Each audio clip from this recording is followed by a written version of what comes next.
Hi, welcome to my channel. ඔයාලා දන්නවද ලංකාවේ රංගන ශේෂ්ත්‍රයේ ඉන්න ජනප්‍රියම තාත්තලා පුතාලා කවුද කියලා? තාත්තලාගේ අඩිපාරේ ගිහිල්ලා රංගන ශේෂ්ත්‍රයට ආපු ඒ අපූර්ව පියපුතුන් කවුද කියලා තමයි අද අපි අපේ වීඩියෝ එකෙන් ඔයාලට අරන් එන්නේ. අපේ රටේ ජනප්‍රියම රංගන ශිල්පියෙක් වගේම දක්ෂ මහාචාර්යවරයෙක් වෙන සෞම්‍ය ලියනගේ මහතාගේ පියත් දක්ෂ රංගන ශිල්පියෙක්. ඒ කවුද කියලා මේ වීඩියෝ එකේ අන්තිමට ඔයාට දැනගන්න පුළුවන් වෙනවා. එහෙනම් දැන් අපි ඉක්මනට යන් අපේ වීඩියෝ එකට. ජ්‍යෙෂ්ඨ රංගන ශිල්පී ප්‍රසන්නජිත් අබේසූරිය මහතාගේ පුතා තමයි රංගන ශිල්පී උමිදු හර්ෂජිත්.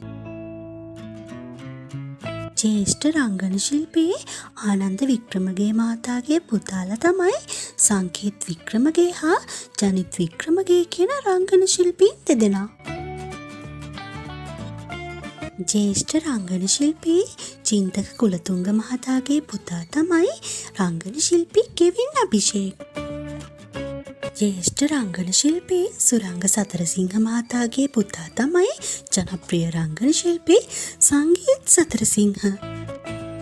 ජ්‍යෙෂ්ඨ රංගන ශිල්පී ලූෂන් බුලත් සිංහල මහතාගේ පුතා තමයි රංගන ශිල්පී හර්ෂ බුලත් සිංහල.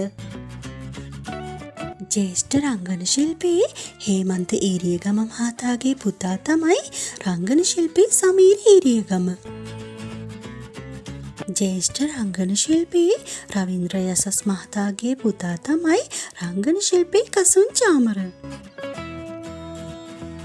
දක්ෂ තිර රචකයෙක් වගේම රංගන ශිල්පියෙක්ද වෙන සද්දා මංගල සූරිය බණ්ඩාර මහතාගේ පුතා තමයි රංගන ශිල්පී හර්ෂ ඉඳුවර සූරිය බණ්ඩාර.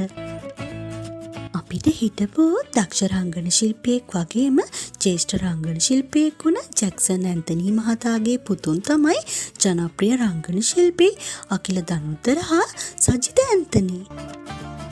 මම ඔයාලට වීඩියෝ එකේ මුලින්ම කිව්වා වගේ අපේ කලා ශාස්ත්‍රයේ ඉන්න දක්ෂ රංගන ශිල්පියෙක් වගේම දක්ෂ මහාචාර්යවරයෙක් වන සෞම්‍ය ලියනගේ මහතාගේ පියත් රංගන ශිල්පියෙක්. ඒ තමයි අපිට දැනට ඉන්න ජ්‍යෙෂ්ඨම කලාකරුවන්ගෙන් එක්කෙනෙක් වෙන හේමසිරි ලියනගේ කියන දක්ෂ රංගදරයා. අපේ මේ වීඩියෝ එකත් හොඳයි නම් ලයික් එකක් දාලා යාළුවෙකුටත් බලන්න ෂෙයා කරන්න අමතක කරන්න එපා. ඒ වගේම ඔයා තවත් මේ වගේ වීඩියෝ බලන්න කැමති නම් ශයිනි ස්ටාර් අපිව සබ්ස්ක්‍රයිබ් කරන්න. තවත් මේ වගේ වීඩියෝ එකකින් හම්බ වෙනකන් ඔයාලා හැමෝම පරිස්සමෙන් ඉන්න. බයි.